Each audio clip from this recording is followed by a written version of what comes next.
In the heart of the 8th century, Europe was entering a tumultuous period, known to many as the Dark Ages. At this time, the world was a chessboard of power, with kings and caliphs moving their pieces in a relentless pursuit of dominance. In the east, the Umayyad Caliphate, a force of unprecedented power and sophistication, was on the rise. Their empire, stretching from the sands of Arabia to the shores of Spain, was a beacon of scientific discovery and cultural enlightenment.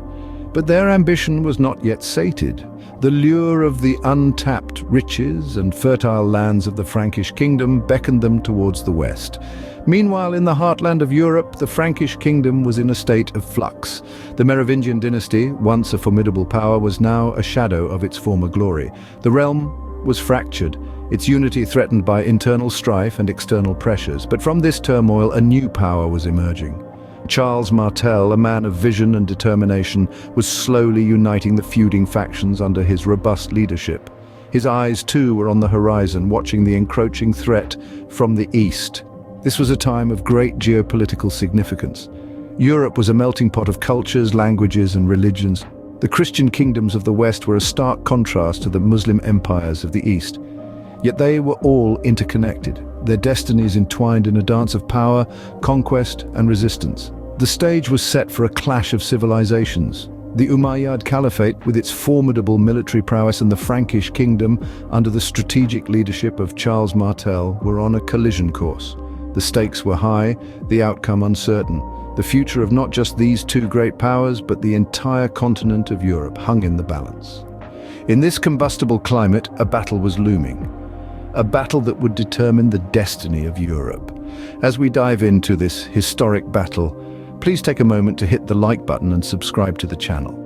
The year 732, a year that would etch itself into the annals of history.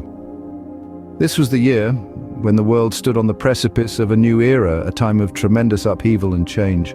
The stage was set for the Battle of Tours, a conflict that would shape the course of European history. In the heart of this brewing storm, two formidable forces were arrayed against each other. On one side, the Umayyad Caliphate, a force that had swept across the Iberian Peninsula with an unprecedented wave of conquests. Their leader, the ambitious and ruthless Abdul Rahman al-Ghafiqi, was determined to extend the Islamic Empire into the heart of Europe. Facing them was Charles Martell, known as the Hammer, a man whose reputation for military prowess was matched only by his strategic acumen. As the mayor of the Palace of the Franks, he was the de facto ruler of Francia, and he understood that the battle to come was not just about territory, but about the very survival of Christian Europe. The stakes were high. For the Umayyads, victory would mean the expansion of their dominion, the spread of their faith, and control over the rich resources of Europe. For the Franks, defeat was unthinkable. Their lands, their culture, their way of life, all were at risk. As the two armies faced each other, they were faced with key strategic decisions. The Umayyads, confident in their superior numbers, chose to charge headlong into the Frankish lines. Charles Martell, on the other hand, chose a different path. He relied on his heavy infantry, forming them into a phalanx, a move that would prove to be a masterstroke. Tension hung in the air as the two forces prepared for battle. The clatter of weapons, the murmur of prayers, the stamping of horses' hooves, all played out against a backdrop of palpable fear and anticipation. This was the moment, the brink of a battle that would echo through the ages. As the armies prepared for battle, the fate of Europe hung in the balance. The destiny of continents and the future of civilizations were about to be decided on the fields of Tours. With the break of dawn on October 10th, the Battle of Tours commenced. As the first light of day touched the battlefield, two vastly different armies stood ready for what was to be a defining moment in history. On one side, the Umayyad forces, formidable and battle-hardened, their eyes set on expanding their empire into the heart of Europe. On the other, Charles Martell and his Frankish troops, determined and unyielding, prepared to defend their homeland. The Umayyads, confident in their cavalry, charged headlong into the fray. But Martell, a tactician of the highest order, had anticipated this. His forces, arrayed in a dense defensive formation known as a shield wall, absorbed the ferocious onslaught. The Frankish infantry stood their ground, their resolve unbroken by the relentless waves of Umayyad horsemen. The turning point came when an opportunity presented itself to the Franks. A rumor spread among the Umayyad ranks that their camp was under attack, causing a portion of their forces to break off from the main battle to protect their spoils. Seizing the moment, Martell ordered a counterattack. The Franks, their spirits buoyed, charged forward with renewed vigor. The Umayyad forces, now split and disoriented, struggled to hold their line. The tide of battle had turned. In the ensuing melee, the Umayyad commander, Abdul Rahman al-Ghafiqi, was slain. His death dealt a significant blow to the morale of his troops.